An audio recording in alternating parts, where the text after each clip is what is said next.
Ready ka na ba? Kasi ako, ready na. Bakit ka mo? Paano? Meron na naman tayong kakainin. At alam niyo ba kung ano ang ating kakainin? Ay, secret. Hindi secret. Kung dati napanood yung Igado rice, kaya naman meron tayong adobo rice.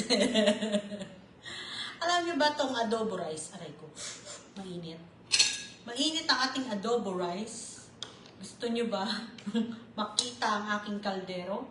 O yung mismong adobo rice na? Majinit siya. Ito ang ating adobo rice. Ay, hindi niyo nakikita. Itong ating kaldero. Paano mo ba ito makikita? Yan. Ay, mainit. Ay, alam ko na. Ganito na lang. Ito. Yan. Yan ang ating adobo rice. Yung adobo, nilagay na natin sa rice. Huwag ka kasi content ko to. Kanya-kanyang content to. Ito talaga yung aking content. Paano ba ito magiging kakaibang content natin? Siyempre, dapat kakaiba ang ating mga content, guys. Ito ay patatas. Ay, ito yung patatas pala. Ayan ah. Medyo matagal-tagal ang ating live kasi wala tayong magawa. Ay, ito. Ay, iyan. Kontian lang natin ang kuha. Char. Actually, alam niyo naman guys, ang gulay ay ating appetizer lang. At syempre, pupunta na tayo sa totoong main course. At syempre, ang ating main course ay rice. At ito yon, sinasandok-sandok ko na siya with patatas. Ano bang part ng adobo ang gusto nyo? Ng adobo rice? Gusto nyo ba ng hita ba to? O Thai? Gusto mo ba yan? Ay, buti naman. Ayaw mo yata yan. Meron pa tayong ibang part. Eto, gusto mo ba yan? Gusto ko rin yan. Sige pa, hanapin lang natin kung anong gusto mo at baka makarami tayo ng kain. Marami to. Nakita mo ba? Ay, hindi. Ito. Papakita ko ulit. Ang ating adobo rice. Ay, kung hindi mo nakita, talaga mainit. Hindi ko pala maipakita sa'yo. Ito, ulitin natin. Habang nasandok natin. Ayan ang ating adobo rice. Okay. Mag-enjoy sana kayo sa pagsilip dyan. Sa ating adobo rice. Are. At dahil napasok-pasok na ako sa ating adobo rice, mabuti pa kumain na lang tayo. Ano ba ang rice? Ito ay kanin.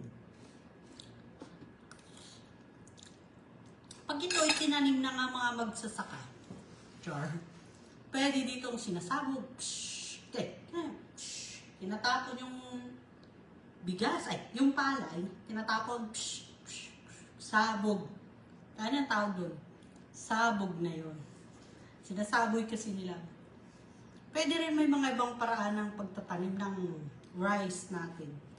Ang iba, pinapasibol muna yung bigas, yung palay. Ngayon, pag napasibol na nila yun sa punlaan, ay di, yun ay lalaki na. Pag yun ay lumaki ng palay na yun, ay di ngayon ay bubunutin naman yun. Yun ay tatanim. Pero may mga modern ng pagtatanim. Yung mga gamit ng hydroponics. Yan. Ito na nga ang kwentong rice.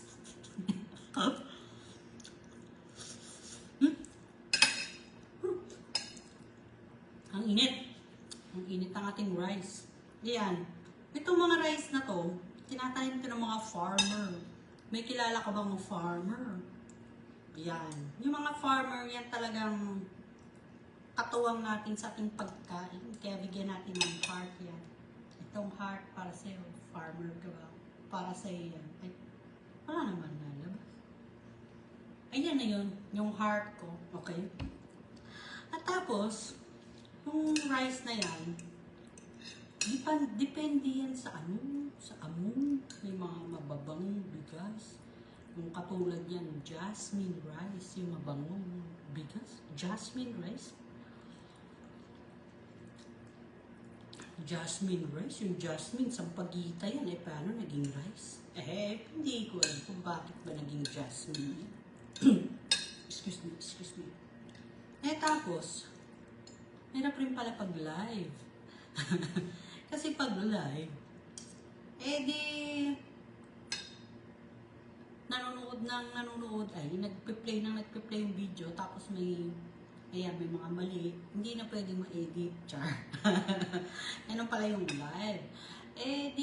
Ngayon, sorry naman, nalaglag siya. Ngayon, itong ating rice ay adobo rice nga ito. Wow, ang sarap. Ngayon, nilagyan natin ng chicken adobo. Tapos, pinagsama na natin.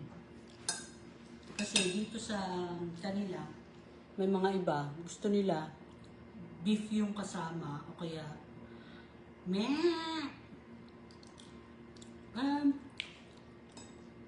dahil ako naman ay content creator, ang content natin ay tiktilaok. Ito yung tiktilaok nga, yung manok. Ayun. Paano? Ako muna yung kakain na tong adobo rice. Mag-ingat kayo dyan, ha? Hanggang sa susunod, may kwento uli ako. Panurin niyo ako, ha? Paalam mo na. Mag-ingat kayo. Diyan na muna yung kwentong rice. Rice is life. Bye-bye!